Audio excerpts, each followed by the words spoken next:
Bienvenue dans cette nouvelle édition du QG Weekend. Au sommaire de l'actualité, à Madagascar, le président R. Rajoelina s'est adressé à l'opposition. Dans une vidéo publiée vendredi 22 juin, il a notamment appelé au calme et au respect de l'accord politique qui s'est concrétisé par la nomination d'un premier ministre. Belle performance économique au Rwanda. Le pays a clôturé le premier trimestre 2018 avec une croissance de 10,6%, mais de nombreux efforts sont encore à fournir par le gouvernement pour continuer sur cette lancée. Et puis en Libye, le 7e art est en danger. Les plus grands cinémas du pays ont été fermés avant même la révolution de 2011. Avec la situation sécuritaire d'après-révolution, la plupart des projets de rénovation des édifices ont été abandonnés. Dans une vidéo publiée vendredi 22 juin, le président malgache s'est adressé aux leaders de l'opposition, instigateurs des manifestations de la place du 13 mai dans le centre de la capitale. En effet, la nomination d'un premier ministre de consensus et la formation d'un nouveau gouvernement n'a pas permis de mettre un terme à la contestation de l'opposition malgache qui poursuit ses manifestations et réclame toujours le départ du président R. Rajoelina. Il a notamment appelé à un retour au calme afin de mener à bien les prochaines échéances électorales. On l'écoute. J'ai respecté le verdict prononcé par la Haute Cour constitutionnelle et suivi les accommodements pour l'intérêt de la nation en vue d'un apaisement. Que chacun tienne désormais parole.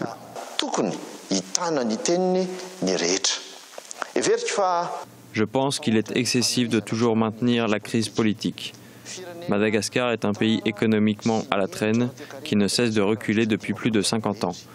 Et qui est aujourd'hui classé parmi les derniers de ce monde.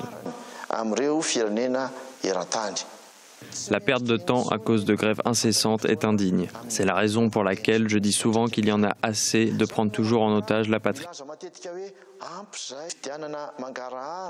Il faut affronter avec calme les élections transparentes revendiquées. L'économie rwandaise a connu une embellie à l'issue du premier trimestre de 2018. Le pays a en effet enregistré une croissance de 10,6% à fin mars, croissance soutenue principalement par les secteurs des services et de l'agriculture. Un domaine où, selon les observateurs, le gouvernement devra investir davantage pour maintenir ce rythme. Les précisions de notre correspondant Fratenda Kiaisenga. Selon un rapport publié ce 18 juin par l'Institut national des statistiques du Rwanda, l'économie nationale a enregistré une croissance de 10,6% au premier trimestre de l'année 2018. Les plus grands contributeurs à cette croissance sont les secteurs des services avec un taux de 47% et l'agriculture qui a contribué à hauteur de 31% du produit intérieur brut. Le secteur de l'industrie, lui, a contribué de 15% du PIB et 7% ont été attribués à l'ajustement des taxes et les subventions sur les produits. Si notre économie affiche une telle croissance, c'est pour nous un très bon début pour avoir une meilleure performance économique en général. Nous anticipons une croissance annuelle de 7,2% et nous allons faire de notre mieux pour y arriver.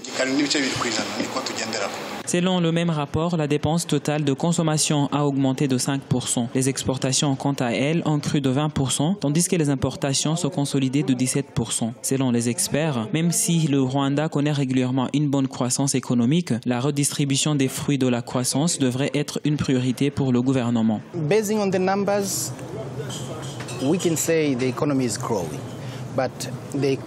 Si on se base sur les chiffres, on voit sans doute une croissance de l'économie. Mais si on regarde bien les secteurs qui emploient beaucoup de Rwandais comme l'agriculture, on ne voit pas vraiment de croissance palpable. Par exemple, dans le budget récemment annoncé, on ne voit pas assez d'argent qui sera investi dans le secteur de l'agriculture, qui emploie la plupart de la population. Et d'ailleurs, le Rwanda, comme les pays de l'Afrique de l'Est, ont toujours échoué dans l'investissement ne serait-ce que de 10% de leur budget dans le secteur agricole.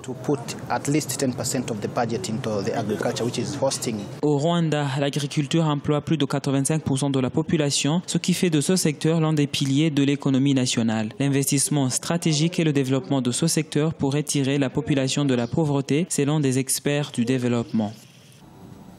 Dans l'actualité également, la République du Congo est devenue membre de l'OPEP. Le Congo est le 7e pays africain à devenir membre de plein droit de l'Organisation des pays producteurs et exportateurs de pétrole. Sa candidature a été adoptée ce 21 juin à Vienne, en Autriche, au cours d'une réunion des ministres des États membres de cette structure internationale. Des artistes africains se sont réunis pour créer une chanson contre le franc CFA, devise utilisée dans 14 pays d'Afrique centrale et de l'Ouest. Le titre 7 minutes contre le franc CFA appelle à arrêter l'utilisation de cette monnaie. Cheikh Omar Bandaogo. Ils sont 10 artistes de 7 pays du continent et de la diaspora.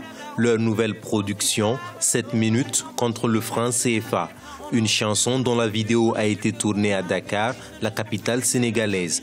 Parmi les artistes qui y ont donné de la voix figure le rappeur et activiste togolais Elom Vince. Je pense qu'aujourd'hui, il est très important de reprendre possession de soi. Et la monnaie fait partie des éléments qui constituent la souveraineté d'un peuple. C'est-à-dire qu'on ne peut pas être là et demander toujours qu'une autre personne, ou surtout un ancien colon, la France qui nous a colonisés, fabrique notre monnaie, nous le met dans la poche. Si certains de nos dirigeants, parce qu'il y en a certains qui pensent que le CFA c'est une bonne monnaie pour l'Afrique, c'est important aussi que nous, en tant qu'artistes, nous, en tant que petit peuple, on puisse dire non, le CFA ne nous représente pas. Cette production vient relancer le débat sur le franc CFA, monnaie commune à 14 pays, ancienne colonie de la France. Ceux qui souhaitent la suppression de la monnaie estiment que les politiques africains se soumettent à un esclavage volontaire, la France ayant déclaré qu'elle laissait la décision à ses anciennes colonies. D'un autre côté, pour défendre le maintien de la monnaie, l'on soutient qu'elle garantit une sécurité vis-à-vis des chocs exogènes et permet aux pays de la zone CFA d'assurer leur commerce international. Les pays africains de la zone franc ne sont pas prêts, je dirais, sur le plan géopolitique, géostratégique, sur le plan politique, sur le plan économique et même sur le plan technique, en termes de gestion d'une monnaie. Nous ne sommes pas prêts pour prendre le risque de nous désarrimer de l'euro. Malgré tout, les artistes, en chantant en wolof, en bambara, en anglais et en français, espèrent que cela va relancer les appels à supprimer le franc CFA. En 2017, les présidents du Togo, du Ghana, du Niger et de la Côte d'Ivoire ont annoncé des mesures prévues pour la création d'une monnaie commune à la CEDEAO d'ici 2020. La future devise, dont le nom reste à déterminer, devrait remplacer le franc CFA. C'est quoi notre liberté si on est toujours dépendant de cette monnaie qui a appauvri mon continent? La France a un seul contrôle depuis des... En Libye, les cinéphiles se languissent du retour du grand écran des années après que de nombreux complexes cinématographiques ont été abandonnés et sont tombés en ruine. L'autorité générale libyenne du théâtre et des arts travaille avec le gouvernement de Tripoli, soutenu par les États-Unis sur un plan qui prévoit la rénovation de quelques écrans dès 2019. Vina Nouda. Des écrans éteints et des chaises cassées, c'est tout ce qu'il reste de certains des plus grands cinémas de Libye qui ont été fermés avant même la révolution de 2011. Au départ, les cinémas devaient être restaurés en 2009. Plusieurs entreprises turques avaient été embauchées pour en rénover certains.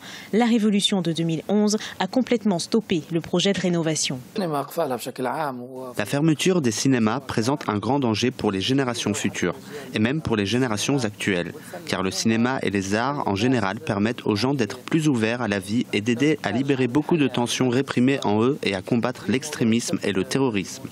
Quand le cinéma et l'art sont présents dans n'importe quel pays, ils deviennent un outil très puissant pour vaincre l'ignorance, le terrorisme et l'extrémisme.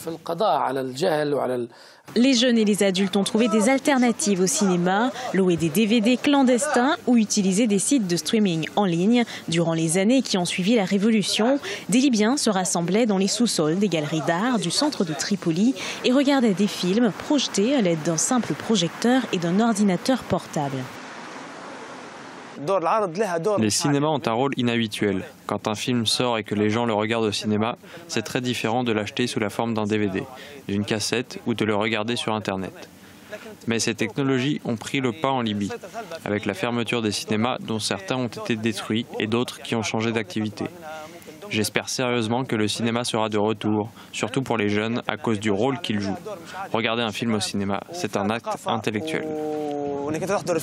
Des centaines de médias, d'artistes et de musiciens se sont mobilisés lorsque la Libye a été libérée.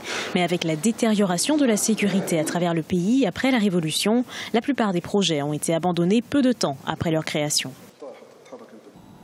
C'était le journal de la rédaction. Merci de votre fidélité. Dans un instant, une nouvelle édition de l'actualité sur Africa 24.